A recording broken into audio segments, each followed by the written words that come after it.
ഇത്ര എളുപ്പമുള്ള റെസിപ്പി ഞാൻ ചെയ്തിട്ടില്ല മോശമില്ലെന്ന് മറ്റേ അമ്മ ഇറങ്ങി തിരിച്ചതാണ്. പക്ഷെ ഓം വിചാരിച്ച് ഭയങ്കര ഈസിയാണ്. അവിലാണ് നമ്മുടെ മെയിൻ കഥാപാത്രം. റീൽസ് കാണുമ്പോൾ തന്നെ എല്ലാം ഈസിയാന്ന് വെച്ചിട്ട് ഇറങ്ങി തിരിച്ചതാ. അങ്ങനെ അവില് നമ്മൾ മുങ്ങിയിട്ടുമില്ല, ഓയിൽ കാണിട്ടുമില്ല. ഇത്രയും വലിയ അരിപ്പായോണ്ട് സംഗതി നടക്കുകയില്ല. കുറെ അവില് കരിഞ്ഞിട്ടുണ്ട്. അങ്ങനെ നമ്മൾ തോറ്റാൻ നടക്കൂലല്ല. രണ്ടാമത്തെ സ്റ്റെപ്പ് നേരെ അങ്ങ് അവിലങ്ങ് ഇട്ടുകൊടുത്തിട്ടുണ്ട്. നന്നായിട്ട് പൊരിഞ്ഞിട്ടുണ്ട് കേട്ടോ. ആദ്യം ഇങ്ങനെ തന്നെ ചെയ്താൽ മതി ഇപ്പം വിചാരിക്കുന്നു. ഇനി അടുത്തതായിട്ട് കടല ഇട്ട് കൊടുത്തിട്ടുണ്ട്. അതിനുശേഷം പൊട്ടുകടല ഇട്ട് കൊടുത്തിട്ടുണ്ട്. അടുത്തതായിട്ട് അണ്ടിപ്പരിപ്പ് ഇട്ട് കൊടുത്തിട്ടുണ്ട്. അതുപോലെ തന്നെ കറിവേപ്പിലയും കൂടി ഇട്ട് കൊടുത്തിട്ടുണ്ട്. ഇനി എല്ലാത്തിനെയും മൊത്തത്തിൽ ഞാനൊരു ബൗളിലേക്ക് മാറ്റിയിട്ടുണ്ട്. ഇതിലേക്ക് മുളകിന്റെ പൊടിയും ഉപ്പ് ഇട്ട് കൊടുത്തിട്ടുണ്ട്. ചാറ്റ് മസാലയും കൂടി ഇട്ട് കൊടുക്കട്ടെ.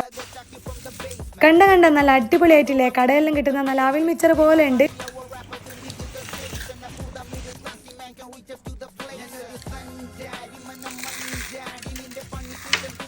ആദ്യ പരീക്ഷണം പാളിപ്പോയിട്ടുണ്ടെങ്കിൽ രണ്ടാമത്തെ പരീക്ഷണം സക്സസ് ആയിട്ടുണ്ട്. മക്കൾ സ്കൂളിൽ പോകുമ്പോൾ സ്നാക്സ് ബോക്സ് ആയിട്ട് കൊണ്ടുപോകാൻ ചെയ്തിട്ടുണ്ട് കേട്ടോ. അപ്പൊ നിങ്ങളെല്ലാവരും ഒന്ന് ട്രൈ ചെയ്തൊക്കെ സൂപ്പറാണ്, അടിപൊളിയാണ്.